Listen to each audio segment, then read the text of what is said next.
아버지께서 아들에게 주신 모든 사람에게 영생을 주게 하시려고 만민을 다스리는 권세를 아들에게 주셨음이로소이다. 아멘. 본문 말씀, 택하신 자들에게 구원을 주시기 위해 만민을 통치하신다 라는 제목으로 선포하도록 하겠습니다. 택하신 자들에게 구원을 주시기 위해서 만민을 통치하십니다. 본문 말씀은 예수님께서 드리신 기도의 첫 부분입니다. 요한복음 17장에 기록된 이 긴 기도는 성경 가운데에서 예수님의 기도가 가장 자세하고 길게 기록되어 있는 그런 기도예요. 그리고 가장 중대한 기도라고 할 수 있죠. 고별 설교를 마치시고 이제 십자가를 앞두시고 마지막으로 드리셨던 그 가장 큰 중보자로서의 기도가 바로 이 본문 말씀입니다. 그런데 예수님께서는 이 기도를 시작하시기 전에 마지막에 어떤 말씀으로 맺으셨는지 우리가 지난주에 배웠었죠. 담대하라, 내가 세상을 이겼노라 이렇게 말씀하셨잖아요. 너희가 환난을 당할 거지만 담대하라. 왜냐하면 내가 세상을 이겼기 때문이다. 예, 아멘입니다. 그러고서 기도를 시작하셔서 바로 이 간구를 드리신 거예요.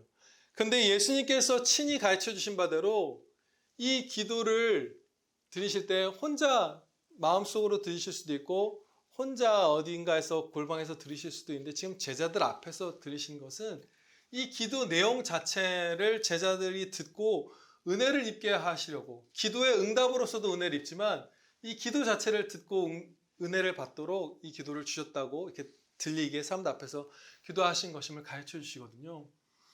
그러니까 이 기도, 특히 이 첫머리, 이 시작 부분은 담대하라는 것과 이렇게 연결되는 것이에요. 이 기도는, 오늘의 본문 말씀은 우리를 굉장히 용기 있게 하는 그런 말씀이에요. 이 힘찬 격려의 기도, 은혜의 간구의 첫 부분이죠. 본문 말씀은 거기서 크게 두 가지 진리를 말씀하셨습니다. 첫째는 하나님의 예정하심의 진리이고, 두 번째는 그 택하신 사람들을 구원하시기 위해서 예수님께서 만민을 다스리는 권세를 받아 행사하신다는 거예요. 만민을 통치하시는 것, 예정하신 것. 그래서 그것을 갖고 택하신 자를 구원하시는 것. 이 두 가지 진리는 여러 면에서 우리를 담대케 합니다. 어떤 것들인지 예를 들면요. 이런 것들이에요. 짧게 한두 가지만 예를 들면, 예수님께서는 십자가를 중심으로 하나님을 영화롭게 하고 그 구원 사역을 이루실 것이었잖아요. 그런데 예수님이 원수들의 손에 의해 죽임당하시는 게 어쩔 수 없이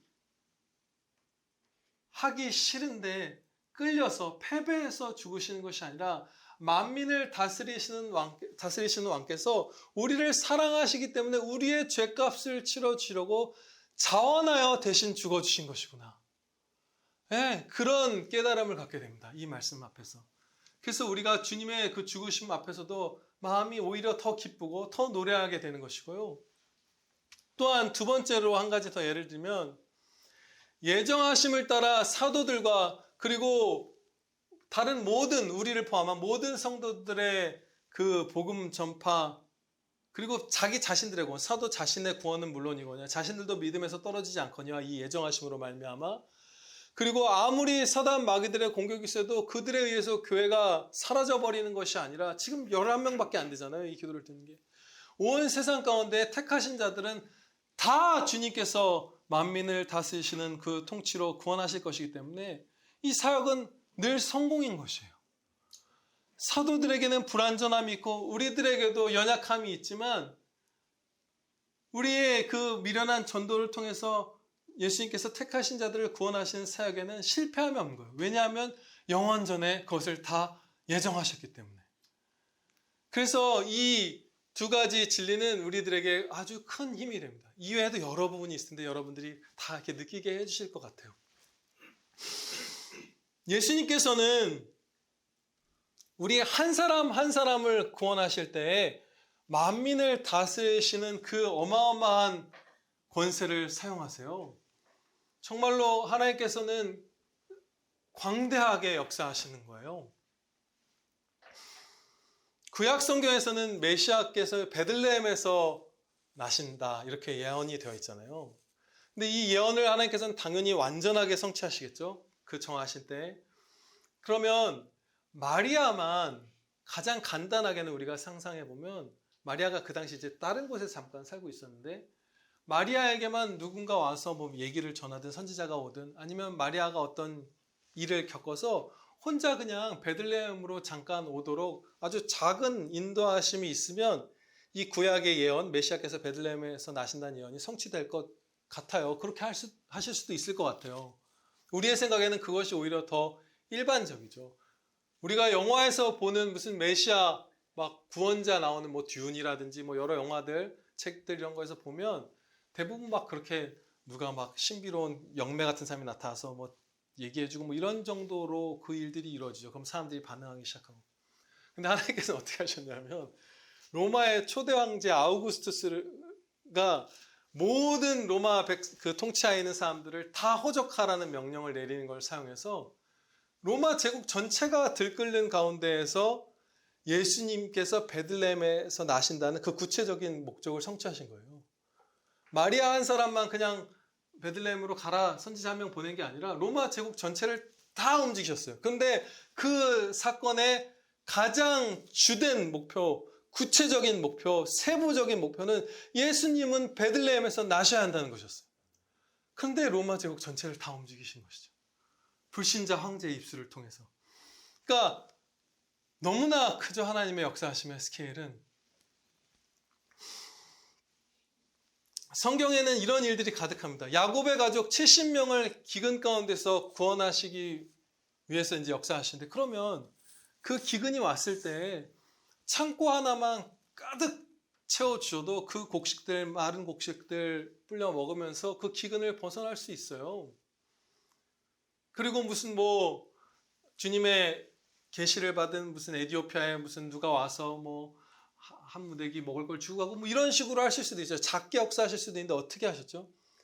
기근이 있기 전에 20년 전에 요셉을 애굽으로 보내셔서 수많은 일들을 겪게 하시고 이루시고 준비시키셔서 애굽의 총리가 되게 하셔서 야곱의 가족 70명을 살리시기 위해서 그 크신 일들을 이루셨잖아요. 그래서 야곱의 가족들은 새 땅과 풍성한 음식을 다 받아들였죠.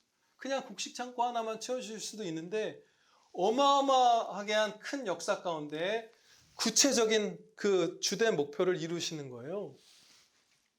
그렇게 해서 그 만민을 다스리시는 권세를 행사하심으로 택하신 자들을 구원하시는 거예요. 그렇죠?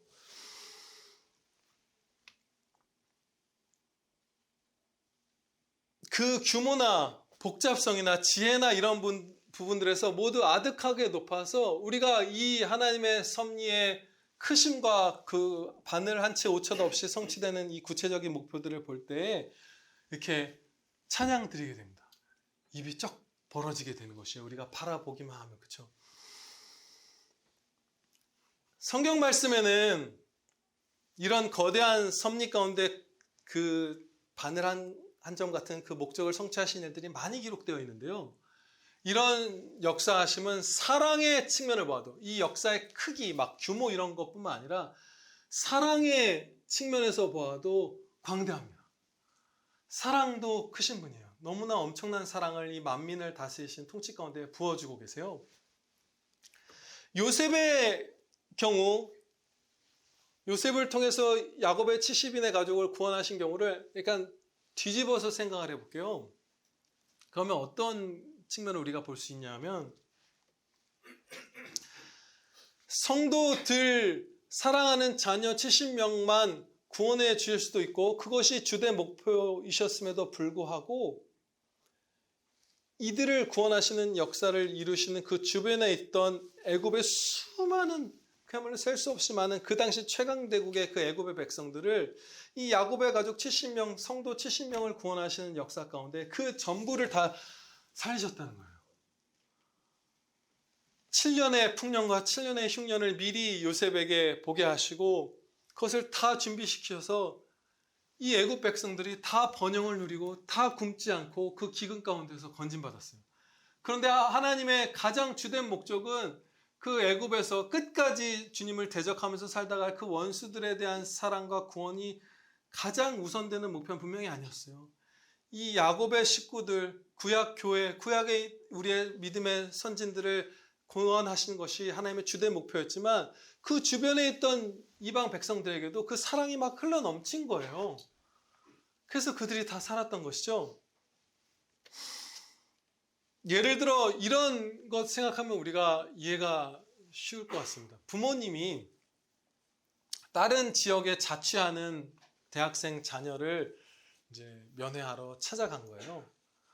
그러면 이제 야 화성아 너만 나와라. 그래서 그렇게 맛있는 걸 사주는 게 아니라 자취하는 친구들 그 3명, 4명이 자취하면 다 데리고 나와. 그래서 고기 구워 먹이 주시고 무슨 생필품 사주고 용돈 쥐어주고 하는 그런 부모님 것 같은 거예요.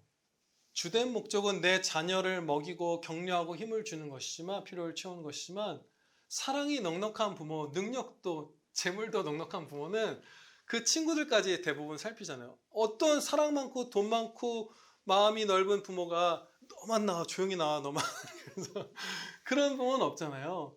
하나님께서도 마찬가지예요. 택하신 자녀들이 만민을 통치하시는 그 권세 가운데 사랑을 입을 때 주변에도 막 그 은혜의 비를 내려주십니다. 항상 그러셨어요. 한 성도를 위해서 그래서 우리가 은혜를 간구드리면 그 성도의 주변에도 우리가 상상할 수 없는 수준까지 어떨 때는 은혜가 펼쳐져 갈 것이에요. 어저께 박수영 집사님께 기쁜 소식을 들었어요. 죄송해요. 이름이 기억이 안 나요. 의학도서관협회 이사장이 되셨어요. 굉장한 것이죠. 그런데 이 의사분들의 특징이 여러분들 아시다시피 계속 공부를 하는 분들이잖아요. 왜냐하면 새로운 치료법, 새로운 의료기구, 새로운 약 이런 것들이 계속 나와서 업데이트가 계속 활발히 이루어져야 되는 최고의 직업이죠. 그래서 이 의학도서관은 그런 의사 선생님들의 연구에 가장 효과적인 도움을 줄 수 있도록 애를 써야 하고 또 그것의 결과는 의사 선생님들이 맞이해서 진료하는 수많은 환자들에게로 그 유익이 뻗어나가죠. 우리가 기도하는 가운데 박수영 집사님을 기억해서 박수영 집사님을 위해서 기도를 드리면 하나님께서는 그 기도를 연락하신다면 아마도 박수영 집사님이 하루의 대부분을 바치는 그 일에서도 은혜를 주실 것이고 동료들에게도 은혜를 주실 것이고 그 일을 통해서 의사분들이 더 쉽게 한 점이라도 더 공부할 것이고 그래서 우리가 다 헤아릴 수 없는 셀 수도 없는 수많은 환자들에게 유익이 갈 거예요. 기쁘죠? 네. 우리가 곁에 있는 나라들 중국 미워하시는 분 진짜 많죠. 일본 미워하시는 분들 참 많죠. 여기 해당 안 되는 분들이시길 바라요. 여러분들이 전부 두 나라를 다 사랑하시길 바라는데 중국과 일본이 저는 99% 확신하건대 그 나라들이 이 번영을 지난 한 몇십 년간 5, 60년, 6, 70년 누려온 데에는 한국 교회의 영향이 크다고 생각합니다. 네, 왜냐하면요. 여러분 어느 도시에 막 가난한 사람들이 많다고 생각해 보세요. 그분들을 위해서 다른 도시에 있는 성도들 아니면 그 도시에 있는 성도들이 막 기도를 해요.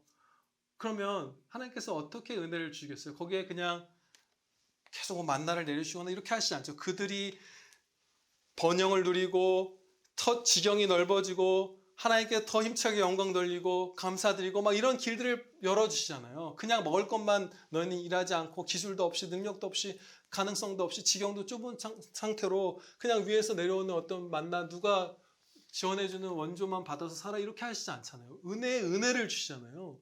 그러면 그 나라 전체에 번영을 주시겠죠. 그 주변 도시들의 번영을 주시고 그래서 상호 간에 교류가 오가고 가까운데 좋은 학교가 생겨서 배우기도 하고 전반적으로 부강해져 가고 이런 것들을 주시겠죠. 마찬가지예요. 우리가 1950년 유교가 터지고 이제 유교가 끝난 시점에 영아 사망률이 1000명당 140명이었어요. 지금은 2.4명이래요. 60배. 60배의 아이들이 이제 막 세상을 떠나고 세상에서 가장 가난한 나라 몇 위 안에 들었죠. 아무것도 없었죠. 그 당시 사진들이 이제 인터넷이 많으니까 무슨 국립 무슨 어디 도서관 이런 데 안 가도 사진들 찾아볼 수 있잖아요. 그냥 황폐해요. 무슨 부산이나 이런 데 일부 지역 뭐 조금씩 남아있는 거 말고는 지금이랑 전혀 차이가 없죠. 서구의 선진국들은 전자제품 없는 거 빼면 똑같은 것 같아요. 50년대나 지금이나 그냥 거의 똑같더라고요. 사진을 보면 같아요. 완전히 그냥 문화도 같고 다 같아요. 우리나라는 아무것도 없었죠. 굶고 죽고 병들고. 그런데 우리에게는 은혜가 있었습니다. 소망이 있었어요. 그게 뭐냐면 소망이가 있네요. 지금 집중하네요. 네. 무엇이었냐면 다른 북한에서 내려온 신앙의 자유를 찾아서 내려온 성도들까지 이 대한민국 남한에 꽉 차서 그 당시 세계에서 그리스도인의 인구 비율이 가장 높은 나라 중에 하나였어요. 그리고 서양의 신학자분들도 많이 알더라고요. 제가 좋아하는 목사님들이 중간중간 한국교회 얘기하면서 막 그 얘기를 해요. 뭐냐면 정말로 하나님을 신뢰함으로 간절히 기도드렸다는 거예요. 은혜 주시기를 이제 우리의 후손들은 못 먹고 못 배우고 막 춥고 이런 데서 막 아이들이 죽고 곡소리하고 이런 나라가 아니라 이런 교회가 아니라 은혜 주시기를 많이 기도드렸어요.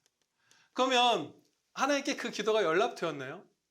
연락되었죠. 그래서 G8을 만들어야 된다, G10을 만들어야 된다. 우리가 세계 선진국에 뭐 들어가야 된다, 뭐 이런 얘기가 나오더라고요. 실제인가요, 그게? 아무튼 엄청나게 발전했죠. 그런데 그 1950년에 52년, 53년 그 무렵에 우리나라 이제 부국해져야 되잖아요. 번영해야 되잖아요. 그 당시엔 통신 기술이 전 세계적으로 다 별로 없었죠. 교통편도 별로 좋지 않았어요. 그래서 무슨 요즘처럼 스웨덴에 가서 기술 배우고 무슨 스코틀랜드에 물건 팔고 이런 건 불가능해요. 가까운 나라와 교류하면서 거기서 배우고 아무것도 우리는 아는 게 없었으니까 배우고 또 가까운 나라에 생산 기지를 차리고 가까운 나라에 수출하고 그렇게 해야 돼요. 그래서 여러분들 우리가 많이 미워하는 일본과 중국이 복을 입은 겁니다. 네, 우리나라 대기업들 다 일본에서 기술 배워서 큰 거잖아요. 무슨 미쓰비시에 현대자동차가 배우고 뭐에 어디가 배우고 무슨 라면 만드는 거 이런 거 그냥 거의 거저 가르쳐줬어요. 삼양라면 이런 데 일본이. 그리고 작은 기업들, 유학 갔던 학생들, 가서 보고 문화를 배워온 사람들 많고 또 얼마나 많은 수십 년 전에도 제 어린 시절 친구들도 아버지가 한국에서 회사를 경영하신 친구는 중국에 공장이 있어요. 중국에서 물건을 만들어내고 팔고 일본에 무슨 뭘 수출하고 어민들조차도 김 팔고 그러면서 구체적인 목표는 가장 주된 목표는 아마 하나님께서 한국 교회에 복 주시는 것일 거예요. 그런데 대한민국의 은혜가 하고 중국과 일본에도 야 어떻게 그렇게 복음을 전해도 안 믿는 일본이 어떻게 그렇게 교회를 핍박하는 중국이 저렇게 번영할까 하는 이유 중에 하나가 교회를 사랑하심일 가능성이 저는 매우 확실하다고 생각해요. 네, 99% 저는 확신해요. 성경이 아니라서 100이라고 안 할 뿐이에요. 이 거대한 주님의 사랑은 크신 역사, 크신 사랑은 핍박과 순교의 역사에서도 너무나 밝게 목격됩니다. 너무 놀랍게 목격되죠. 넘쳐요. 교회사 가운데 많은 핍박이 있었죠. 근데 그 규모가 어마어마했어요. 그래서 고대 로마 시절에만 10번의 대박해 기간이 있었어요. 막 기독교인들을 괴롭히고 죽이고 했던 그런 기간들이 대박해가 10번이 있었죠. 그리고 역사 가운데 너무 많죠. 무슨 왈도파, 롤라드파, 위그노 다 핍박받던 신실한 기독교인들의 이름이에요. 뭐 로마 제국에 핍박받던 로마 카톨릭에 핍박받던 누구든지 간에 그런 사람들이에요. 굉장한 핍박들이 있었죠. 이 12사도들만 해도 11명이 순교하고 한 분 요한 사도는 사형에 처해졌다가 기적으로 살아서 반모섬에 유배되어서 사셨잖아요.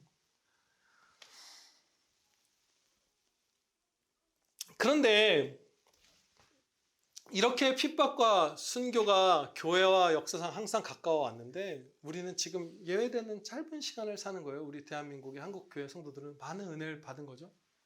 그런데 우리의 사도분들이나 우리의 신앙의 선배님들이 예수님 믿는 거 부인하거나 티내지 않거나 전도하지 않거나 했으면 그분들이 그런 일들을 안 겪으셨을 거예요.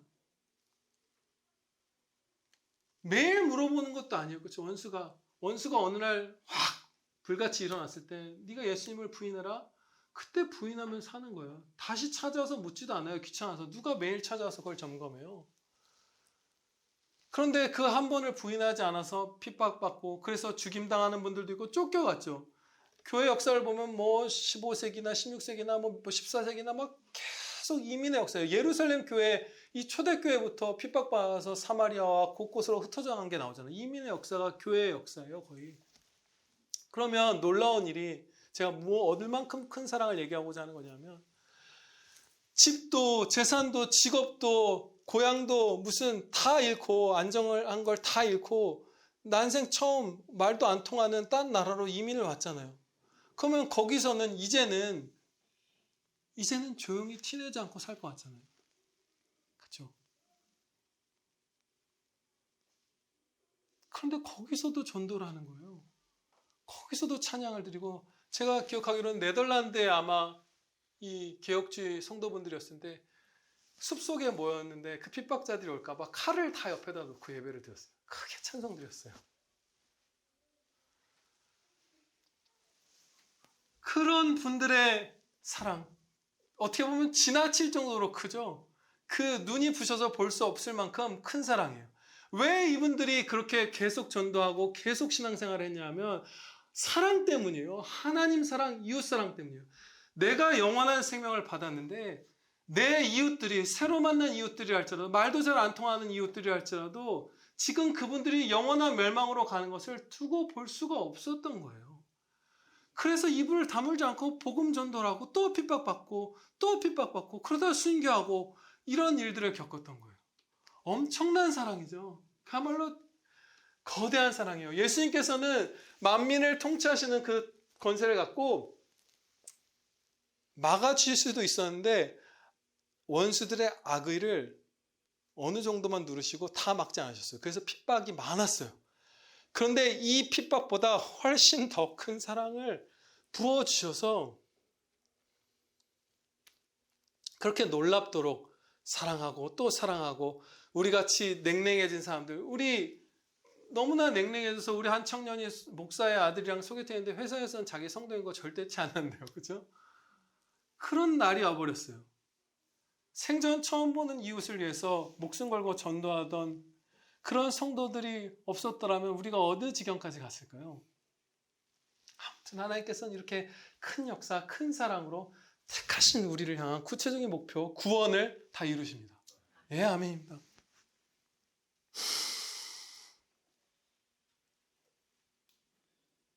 본문 말씀에서 하나님께서 말씀하신 예수님께서 기도 가운데 말씀하신 것이죠. 두 가지 중대한 진리 가운데 나머지 하나는 하나님의 예정하심이에요. 예수님께서는 성부 하나님께 기도를 드리시면서 특정한 사람들을 이렇게 따로 구별하셨습니다. 그들은 아버지께서 아들에게 주신 모든 사람들이에요. 뒤에 나온 만민과 구별되죠, 여러분. 아버지께서 아들에게 주신 모든 사람에게 영생을 주게 하시려고 만민을 다스리는 권세를 아들에게 주셨음이로소이다. 아들에게 주신 모든 사람에게 영생을 주려고 그들을 다스리는 권세를 주신 게 아니라 만민을 다스리는 권세를 주신 거예요. 이만큼의 범위에 불신자, 성도, 모든 사람 포함한 이만한 사람이 있고 그 중에 아버지께서 아들에게 주신 이런 소수가 있는 것이에요. 그것을 구분해서 기도하신 것이죠. 9절에서도 특정한 사람들을 말씀하시기를 내가 그들을 위하여 비옵나니 내가 비옵는 것은 세상을 위함이 아니요 내게 주신 자들을 위함이니이다. 그들은 아버지의 것이로소이다. 이처럼 예수님께서는 지금 어떤 특정한 사람들을 위해서만 간구드리신 거예요. 모든 인류가 아니라 딱 특정한 사람들, 아버지께서 내게 주신 그 사람들. 이 사람들은 누구일까요? 하나님께서 창세 전에 구원하시기로 택하신 사람들입니다. 예정하심을 받은 바로 그 사람들이에요. 죄인들 가운데에서. 그 사실이 여러 군데에서 물론 배울 수 있지만 요한복음 앞부분인 6장 37절과 44절 말씀에서 아주 밝히 이 특별한 사람들이 누구인지 드러납니다. 아버지께서 내게 주시는 자는 다 내게로 올 것이요 내게 오는 자는 내가 결코 내쫓지 아니하리라. 나를 보내신 아버지께서 이끌지 아니하시면 아무도 내게 올 수 없으니 오는 그를 내가 마지막 날에 다시 살리리라. 이 두 구절을 이렇게 결합해서 보면 아버지께서 아들에게 주신 사람들은 창세전에 하나님께서 택하셔서 구원받게 된 성도 전원을 의미하는 거예요. 그렇죠?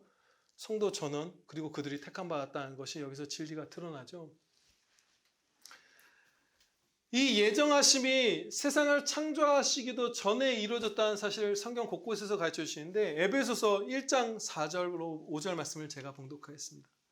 곧 창세전에 그리스도 안에서 우리를 택하사 우리로 사랑 안에서 그 앞에 거룩하고 흠이 없게 하시려고 그 기쁘신 뜻대로 우리를 예정하사 예수 그리스도로 말미암아 자기의 아들들이 되게 하셨느니라.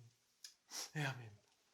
이 예수님께서 하나님께서 내게 주신 자들은 마지막 날에 다시 살릴 자들, 택함 받은 자들, 예정 받은 자들, 이 모든 말씀이 이 사람들의 오늘 본문 말씀의 기도의 대상이 되는 주님께서 은혜를 구해주시는 그 대상이 되는 자들의 존재를 밝혀주죠. 창세전에 택함 받은 구원받기로 하나님께서 정하신 그런 자들인 거예요. 모든 성도들의 총합인 것이죠. 이들은 앞으로 올 성도까지. 이러한 예정하심의 진리, 하나님의 사랑과 은혜로 충만한 이 예정하심의 교리, 이것을 선포하려고 하면 항상 저항을 느낍니다. 저 같은 경우. 근데 저만 사실 그런 것이 아니라 역사상 모든 목사님들과 또 여러분이 어디에 가서든지 예정 교리를 선포하려고 하면 굉장히 저항을 받으실 거예요. 저도 학교에 그 교수님이 또 다른 교수님이 이렇게 있었던 얘기를 해주시는데 유학 가서 이제 예정하심을 안 믿는 그 감리교 신자분을 만나는데 그 오래 신앙생활한 권사님들, 집사님들 이런 나이 많으신 성도님들도 예정교리를 목사가 얘기할 때 확 치받는 그런 것들이 있다고 이제 아주 간추리면 그런 거예요. 되게 싫어해요. 불신자분들이 다 싫어하는 것은 물론이고 듣자마자 싫어하고 성도들 가운데서도 많은 분들이 이렇게 받아들이지 않거나 미워하는 그런 교리예요. 왜냐하면 왜 그런 거부가 있냐면 일단은 기본적으로 모든 사람의 마음에 그 부패함 때문이에요. 그렇죠? 불신자분들의 그 전적 부패, 그리고 새 생명을 얻은 성도들에게도 남아있는 옛사람에 남아있는 그 죄악된 본성, 그 부분이 거부하는 것이죠. 이 교리를. 왜 싫어하는가? 그럼 우리의 부패함은 이 진리 가운데 하나님에 대해서는 하나님의 그야말로 전적인 은혜의 구원 드러나죠. 절대 주권이 드러나고 무한한 사랑이 드러납니다. 자유롭고 무한한 사랑, 절대 주권, 그런 것들, 은혜의 구원, 전적인 은혜의 구원이에요. 그냥 은혜가 좀 포함된 게 아니라 완전한 자유로운 사랑. 근데 사람의 편에 있어서는 전적인 부패, 죄악됨, 죄악의 싹신, 사망, 우리의 선함에 대한 완전히 무력함, 하나님에 대한 그 뿌리 깊음, 다른 건 다 받아들여도 하나님께로만은 가지 않는 그 하나님을 향한 배은망덕한 미움, 이런 것들, 영적 사망, 이런 것들이 사람의 편에서 드러나기 때문에 하나님만 높아지시고 사람은 완전히 1도 아닌 0으로 낮아질 수밖에 없는 진리이기 때문에 우리의 죄성이 이것을 가장 미워합니다. 이 교리를.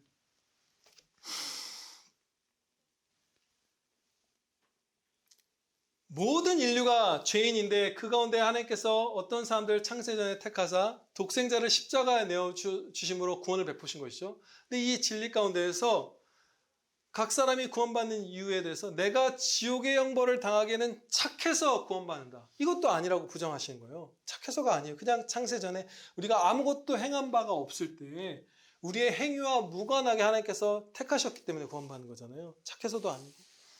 내가 하나님의 그 사망의 형벌을 받기에는 너무 탁월한 하나님의 작품이어서도 아니에요. 우리 편에 이유가 없어요. 예수 그리스도의 십자가 보혈이 있고 우리는 탁월하죠. 탁월하지만 그 탁월한 것, 그러니까 사랑을 많이 받은 것이죠. 사랑을 많이 받은 자가 배신했을 때 더 추악합니다. 더 흉해요. 하나님 보시기에 더 흉한 거예요.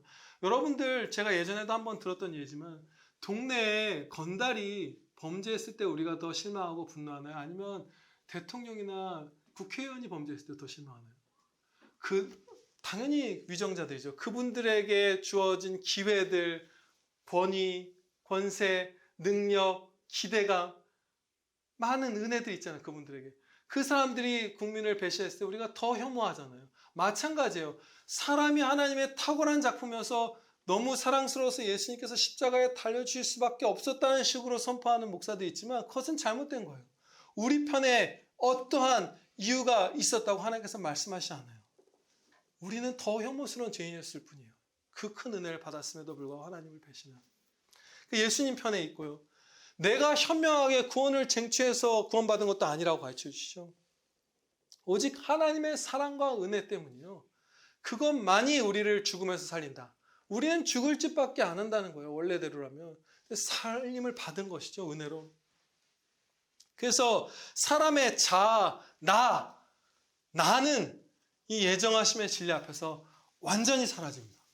그야말로 완전히 그 존재를 감추는 거예요. 그리고 엎드려서 이 예정교리를 받아들이는 성도는 주님을 높이는 것밖에 하는 게 없는 거예요. 그래서 싫어하는 거예요. 그래서 저항이 있고. 어떤 사람들은 예정하심을 믿는다고 하면서 마지막 부분을 왜곡하는 방법을 사용하게 돼요. 막 예정하심이라는 게 너무 분명하잖아요. 제가 앞서 봉독해드린 말씀에 심지어 단어 자체도 삼위일체 같은 경우는 우리가 성경에 없는 단어지만 이렇게 조합한 거지만 예정하심, 택하심은 성경에 그냥 그대로 나오잖아요. 너무 명확하니까 그래 예정하심은 받아들일게. 그렇지만 예지 예정을 하신 거야. 사람이 복음을 듣고 그것을 수납할지 안 할지를 보시고 순종할지 안 할지를 보시고 그에 따라서 구원받을 자와 멸망으로 유기될 자를 하나님께서 선택하셨다. 이런 식으로 얘기하는 것이죠. 그런데 로마서 9장에서는 그게 아니라고 가르쳐 주세요. 이 부분은 쌍둥이인 야곱과 에서건데 야곱만 택함받고 구원받은 그것의 이유를 가르쳐 주시는데 그 자식들이 아직 나지도 아니하고 무슨 선이나 악을 행하지 아니한 때에 택하심을 따라되는 하나님의 뜻이 행위로 말미암지 않고 선과 악 아무것도 안 행했고 그 행위로 말미암지 않는다고 예지도 아니라는 거예요. 그것 아니고 오직 부르시는 이로 말미암아 서게 하려 하사. 그리고 또 이어집니다. 우리가 무슨 말을 하려 하나님께 불의가 있느냐 그럴 수 없느니라. 그런즉 원하는 자로 말미암도 아니요 다른 박질하는 자로 말미암도 아니요 오직 긍휼히 여기시는 하나님으로 말미암음이니라. 네, 다른 박질이라는 표현은 우리의 수고죠. 좀 더 쉽게 얘기하면 우리의 노력이에요. 노력.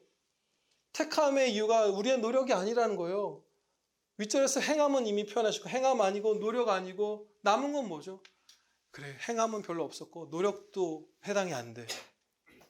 그러면 우리의 마음에 의지가 있지 않습니까? 하나님을 우리가 찾지 않았습니까? 그거 아니라고 하시는 거예요. 그런즉 원하는 자로 말미암음도 아니라 너희는 나를 원한 적이 없다라는 거예요.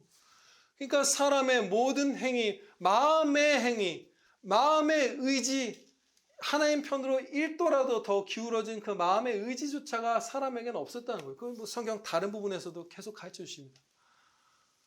그렇게 하나님께서 말씀하시기 때문에 예지 예정도 아닌 거예요.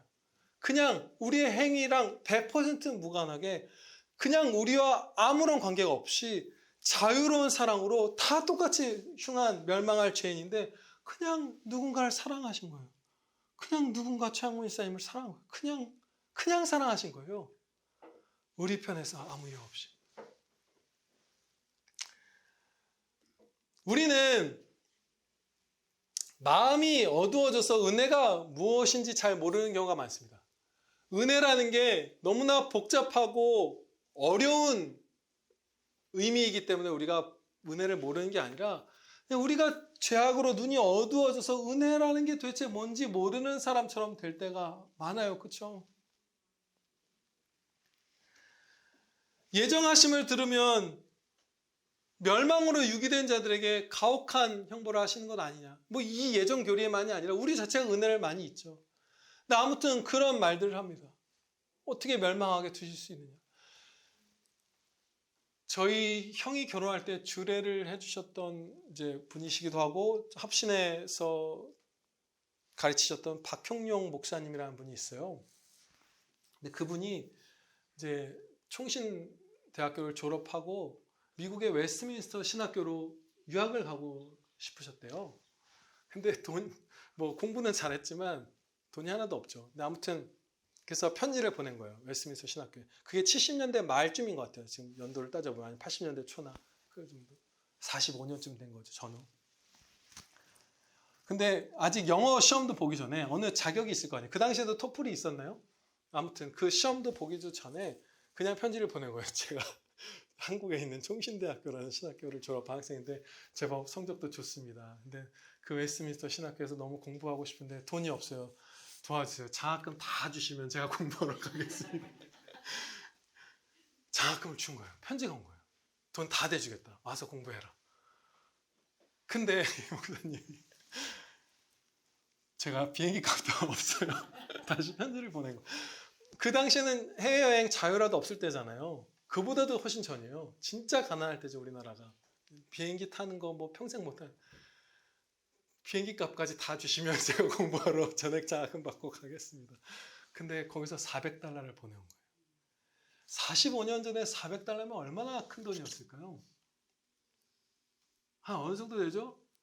몇백? 막 1000 이렇게 되지 않을까요? 우리나라 입장에서는 진짜 어마어마한 돈이었을 거예요. 그렇죠? 400달러를 보내온 거예요. 가서 그래서 전액 장학금을 받고 공부를 했죠. 이게 은혜예요. 받을 자격 없는 자에게 주는 어떤 선한 것, 호의. 품삯이랑 거래랑 상환이랑 다른 것이죠. 은혜는 주면 감사한 거고 안 주면 당연한 거예요. 그렇죠? 근데 만약에 다른 신학생이 아니 박형룡이도 죄송합니다 교수님이 근데 박형룡이 총장님이셨어요 심지어.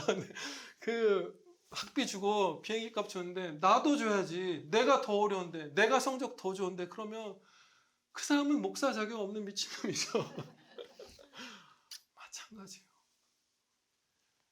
하나님께서 예수 그리스도 독생자를 십자가 저주의 죽음에 내어주시면서 원래 멸망당에 마땅할 죄인들, 하나님을 죽이려 한 그 원수들, 하나님 박아 죽인 자들이죠. 그들을 은혜로 구원해 주신 거예요. 그런데 그 하나님 앞에 가서 쟤는 왜 안 구원해 주시나요? 그럼 하나님은 악한 자입니다. 쟤는 왜 안 구원해 주시죠? 하나님은 불의합니다라고 말하는 게 다른 신학생이 웨스트민스터에 학비 내놓으셔 하는 것보다 더 흉측하고 더 논리적으로도 맞지 않는 그런 죄악이에요. 그럼에도 불구하고 우리가 자칫 잘못하면 우리의 죄악의 어두움 때문에 은혜를 모르고 무너져 버리는 것이죠. 이 예정교리를 미워하게 되는 것이에요. 감사를 잃어가는 것이죠. 그리고 만약에 하나님께서 얘기는 안 해도 될 것 같아요. 은혜는 우리가 은혜라고 고백하는 것은 항상 받을 자격이 없는 것입니다. 그것을 우리가 기억하시면 좋겠고요. 예수님께서 기도의 첫 부분에서 말씀하신 진리가 두 가지라고 우리가 지금 배우고 있잖아요. 하나는 만민을 다스리는 권세를 받아서 택하신 자들의 그 구원을 위해서 사용하신다. 그리고 또 다른 하나는 하나님의 창세전에 예정하심. 이 두 가지 진리가 가장 밝히 선포되는 그 본문 말씀이잖아요. 이 두 가지는 합쳐집니다. 그래서 이 두 가지를 함께 지금 말씀해 주신 이유가 있는 거예요. 우리가 여기서 두 가지를 함께 묶어서만 배울 수 있는 어떤 진리들, 담대함들 가질 수 있는, 피할 수 있는 위험들이 있는 거예요. 그것이 무엇이냐면요. 죄인들 가운데 일부를 택하셔서 그 사람들만을 구원하시는데 성경 말씀을 보면 복음의 그 은혜가 굉장히 보편을 지향하는 것처럼 가르쳐 주세요. 구원은 만인 구원도 아니고 무슨 보편 구원도 아니죠. 택하신 자들에게만 구원을 주실 거예요. 이 생명의 복음을 마음을 주님께서 열어서 듣고 영생을 얻게 하신 자는 이 아버지께서 내게 주신 자들 뿐이에요. 그렇죠? 성경의 곳곳에서 빠져나갈 수 없게 그걸 보여주시죠. 360도 다 보여주시죠. 감싸서. 그런데 이 복음을 전도를 누구에게 하라고 하시죠? 다 하라고 하시잖아요.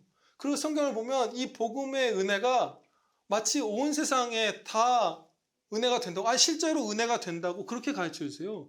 택하신 자들에게만 생명의 말씀이 은혜가 되는 게 아니라 끝까지 예수님을 부인할 자들에게조차 이 말씀이 은혜가 된다고 그렇게 가르쳐 주시는 거예요. 그래서 여기서 순전한 그런 성도들도 이렇게 오해를 합니다. 하나님께서 절대 주권과 전적인 은혜와 무한하신 그 자유로운 사랑으로 택하신 게 아닌 것 같아. 왜냐하면 너무나 보편적으로 전도하라 하시고 이 그리스도의 그 죽으심의 그 은혜가 막 세상 온 만방에 퍼지는 것 같이 말씀하시잖아. 그러면 다 모든 사람들에게 구원이 열려 있는 건 아닐까? 그들이 다 구원받지는 않을까? 그래서 무슨 중간 지역, 뭐 연옥이나 이런 데 있어서 다 구원받는다는 걸 주장하는 신학자들도 있고, 예수님께서는 택하신 자들 위해서 죽으신 게 아니라 끝까지 예수님을 부인할 자들 위해서도 죽으셔서 그들이 자기의 의지를 따라서 결정해서 구원받을 할 수 있었다. 택함이란 건 없다. 이런 식으로 여기서 넘어지기도 해요. 근데 그게 아닌 거예요. 무슨 말씀이냐 하면 하나님께서는 앞에서 보았듯이 계속해서 항상 그러신 건 아니지만 상당히 많은 역사 가운데 구체적인 하나의 딱 예수님 한 분이 베들레헴이라는 마을에서 태어난 것을 이루시기 위해서 로마 제국 전체를 흔드셨잖아요. 요셉의 그 가족, 야곱의 가족 70명을 기근해서 구원하시기 위해서 가장 큰 나라였던 애굽 전 사람들에게 사랑이 흘러가게 하셨잖아요. 마찬가지예요. 하나님께서 항상 그 구체적인 그 목표가 되는 그 사람들, 항상은 아니지만 그 사람들 주변으로 정말 많은 경우 사랑이 쫙 흘러가게 하세요. 그리고 크게 역사하세요. 그래서 택함 받은 자들만 이 복음을 듣고 영원한 생명을 얻게 될 것이지만 이 복음을 듣는 불신자들, 어느 정도 도덕적으로나 이성적으로 수납하는 자들, 또 예수님을 믿는 성도 가운데 복음이 전파되어 회심한 성도들 주변에 사는 사람들, 이런 사람들에게까지 하나님의 사랑이 상당히 많이 흘러넘치는 거예요.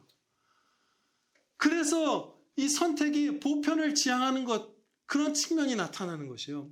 선택이 없기 때문에가 아니라 하나님의 역사가 크고 사랑이 크시기 때문입니다. 그래서 성도들이 늘어나고 누군가가 회심하면 그 주변이 확 변하는 거예요. 여러분들 회사에, 학교에 예수님 믿는 사람, 신실한 사람 한두 명만 생긴다고 생각해 보세요. 얼마나 좋을까요? 진짜 착한 사람, 막 정말 사랑스러운 성도, 경건한 성도, 이런 사람 친구 한 명, 동료 한 명, 상사 한 명이 탁탁탁탁 여러분 앞에 다 붙는다고 생각해 보세요.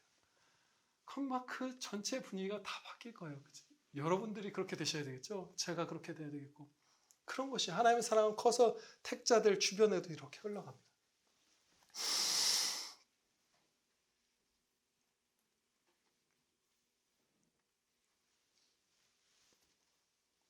예정하심도 우리에게 담대함을 주고 만민을 다스리시는 권세를 가지고 택하신 자를 반드시 구원하신다는 이 진리도 우리에게 담대함을 주죠. 모두 여러분 어느 곳에서나 하나님께 영광 드리는 삶을 살 때, 또 전도의 삶을 살 때 어느 때고 염려하지 마시고 세상 전체를 다스리시는 주님께서 여러분 한 사람 한 사람에게 구체적인 목표, 세상을 흔드셔서 이루어주실 것입니다. 기도합시다. 아버지 하나님, 주님 정말 감사 찬양 드리옵나이다. 저희가 하나님의 이 신비 앞에 전율하며 찬양 드리게 하여 주시옵소서. 신비는 지폐 가운데 금가루가 날리는 것도 아니고 무슨 아팠던 사람이 혹이 없어지는 것도 아니고 그런 정도의 신비에 우리가 이 땅에서 좀 건강하고 좀 승진하고 좀 많은 거 누리고 그런 것들 신비라 은혜라 하나님의 영광이라 사는 낮아지고 세속화되고 좁아진 자들이 온대.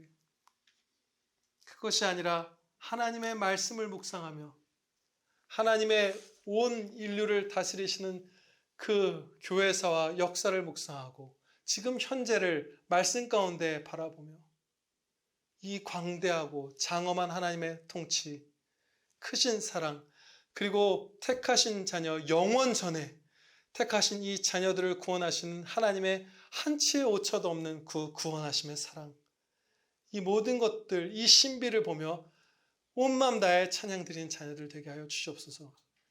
또한 하나님께서 이렇게 크시고 사랑으로 충만하시며 권세를 가지셨사오니 저희 염려치 않고 매 순간 아버지의 자녀답게 오직 주님의 자녀인 것 모든 주변 사람들에게 드러내며 주님의 영광 밝히 비추며 말씀대로 용감하게 사는 은혜 베풀어 주시옵소서. 우리 구주 예수 그리스도의 이름으로 기도하렵나이다. 아멘.